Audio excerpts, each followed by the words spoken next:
आता कढई गरम करायला घेतली आहे.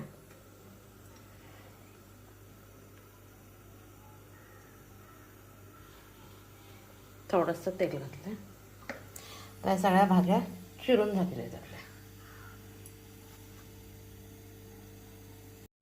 आता मी उसावरची शेंग, कन्नडमध्ये आता छप्परावरी घ्यायचं म्हणतात. उसावरची शेंग बारीक चिरून घेणार. एक टोमॅटो, 2 बटाटे, 2 कांदे आणि कोथिंबीर हे सगळं पहिल्यांदा बारीक चिरून घेणार आहे. नंतर फोडणीचं बघूया. कांदा, टोमॅटो भाज्या घातल्या. आता ह्या आलं आणि लसूण दोन्ही चेचायला घेणार. त्याच्यात ही एक कडलिंबाची पानं त्याच्यात चेचायला घेणार आहे आणि एक कडलिंबाची फोडणीत टाकणार आहे. कारण चेचला तर खायला तर बाहेर टाकला होते म्हणून थोडासा खलबत्त्यात काय पण आपण मसाला करतो त्याच्यात चेचून घ्यायचा. आता एवढी फोडणीला टाकायचं आणि ह्याच्यात एक 4 पानं टाकायचं. लसूण जसं आरोग्याला चांगला आहे तसा कडलिंब तर आहे, पण कडलिंब खायचा होत नाही म्हणून चेचून घालायचं.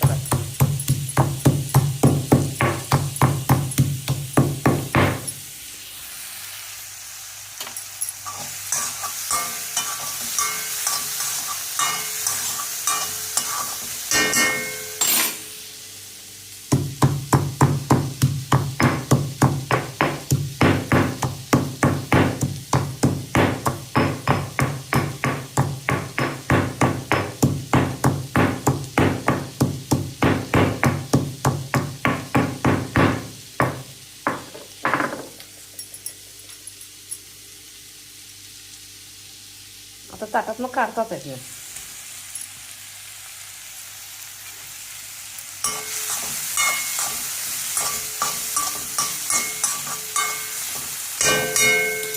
आता गॅस मोठा करते. माझं चेचून झालं आहे. आता कोथिंबीर बाजूला काढून टाकते कारण कोथिंबीर काय सध्या लागणार नाही आहे.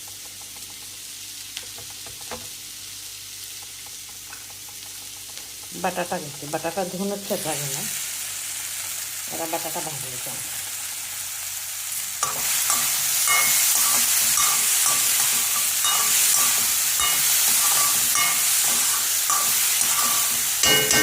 दोन मिनिटं चांगला भाजू. आता भाजला गेला. आता हे घाल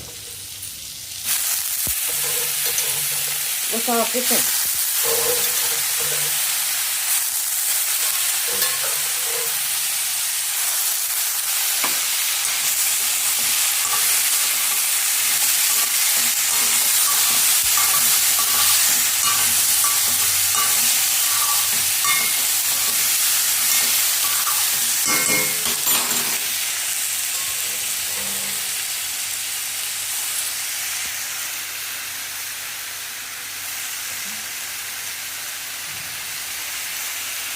धनेपूड,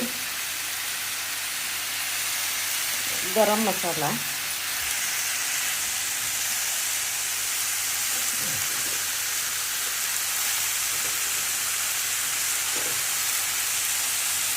मीठ आणि घरचे लाल तिखट. कमीत कमी साहित्य बेसरण भाजी खायला नाही. इडली नाही, डोसे, चपाती, भाकरी आणि रेट होते त्याच्यावर पण छान लागते. आता ह्याच्यात थोडंसं पाणी घालायचं. आता ह्याच्यात पाणी घालायचं.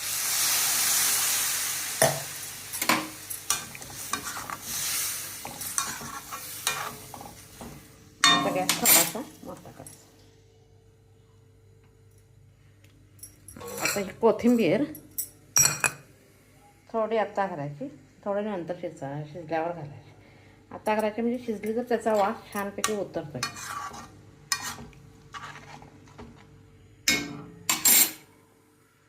आता भाजी शिजायला लागल्या.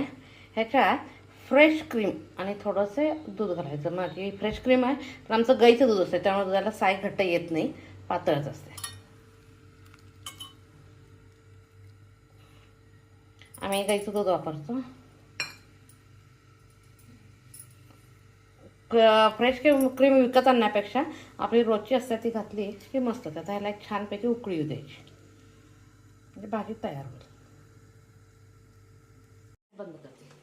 इकडं दूध तापवलं, दुधाला पण उकळी आली. दुधाचा पण गॅस बंद करायचा. ते कोथिंबीर घालायची.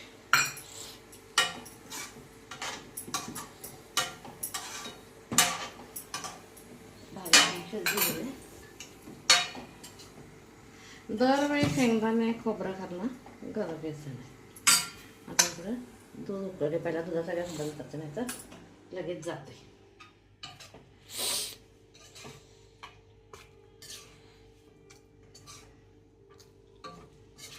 ज्वारीच्या भाकरीबरोबर सुपर कॉम्बिनेशन.